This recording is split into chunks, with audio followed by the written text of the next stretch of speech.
जरा सोचिए, दुनिया में एक ऐसा ग्रंथ भी है जिसे सिर्फ पढ़ा नहीं जाता, बल्कि सुबह प्रकाश किया जाता है, रात को सुलाया जाता है और जिसे भारत का कानून भी एक जीवित गुरु मानता है। आज हम जानेंगे कि श्री गुरु ग्रंथ साहिब को सिर्फ ग्रंथ नहीं बल्कि जीवित गुरु क्यों माना जाता है। सन 1708 नांदेड़ में गुरु गोबिंद सिंह जी ने घोषणा की, गुरु मान्यो ग्रंथ।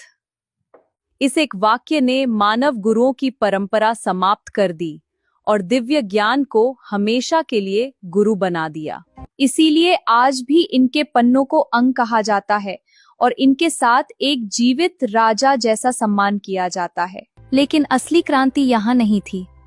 असली क्रांति थी गुरु को शरीर नहीं बल्कि शब्द मानना। शरीर जन्म लेता है और समाप्त हो जाता है, लेकिन ज्ञान अमर रहता है। फिर आया इतिहास का सबसे अनोखा संकलन, आदि ग्रंथ। आइए देखें इसकी यात्रा। 1604 में गुरु अर्जुन देव जी ने भाई गुरदास जी की सहायता से आदि ग्रंथ का संकलन किया। लेकिन सबसे हैरान करने वाली बात थी, इसमें सिर्फ सिख गुरुओं की वाणी नहीं थी। एक ही ग्रंथ में जुलाहा कबीर, मोची रविदास, मुस्लिम सूफी बाबा फरीद और राजा पीपा की वाणी शामिल थी। उस समय जब समाज जाति और छुआछूत में बंटा हुआ था, ये एक आध्यात्मिक क्रांति थी। ये संदेश था कि सत्य किसी एक धर्म, जाति या वर्ग की जागीर नहीं है। श्री गुरु ग्रंथ साहिब सिर्फ पढ़ने के लिए नहीं, महसूस करने के लिए भी रचा गया। इसे 31 रागों में व्यवस्थित किया गया, क्योंकि संगीत सीधे मन और आत्मा को छूता है। लेकिन गुरु साहिब ने सिर्फ उपदेश नहीं दिए, उन्होंने समानता को जमीन पर उतारा।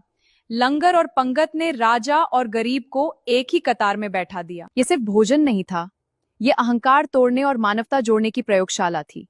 पवन गुरु, पानी पिता, माता धरत महत, प्रकृति को भी गुरु जैसा सम्मान दिया गया। इसीलिए दुनिया के कई विद्वानों ने इसे भविष्य का मार्गदर्शक दर्शन कहा। गुरु ग्रंथ साहिब सिखाते हैं कि आध्यात्मिकता दुनिया छोड़ने में नहीं, दुनिया के बीच रहकर ईमानदारी और सेवा करने में है। अगर हर इंसान दूसरे को बराबर समझे और प्रकृति को माता पिता की तरह सम्मान दे, तो दुनिया सच में बदल सकती है। यही कारण है कि श्री गुरु ग्रंथ साहिब एक ग्रंथ नहीं, बल्कि आज भी करोड़ों लोगों के जीवित गुरु हैं। ऐसे ही गहरे विषयों के लिए चैनल को फॉलो जरूर करें।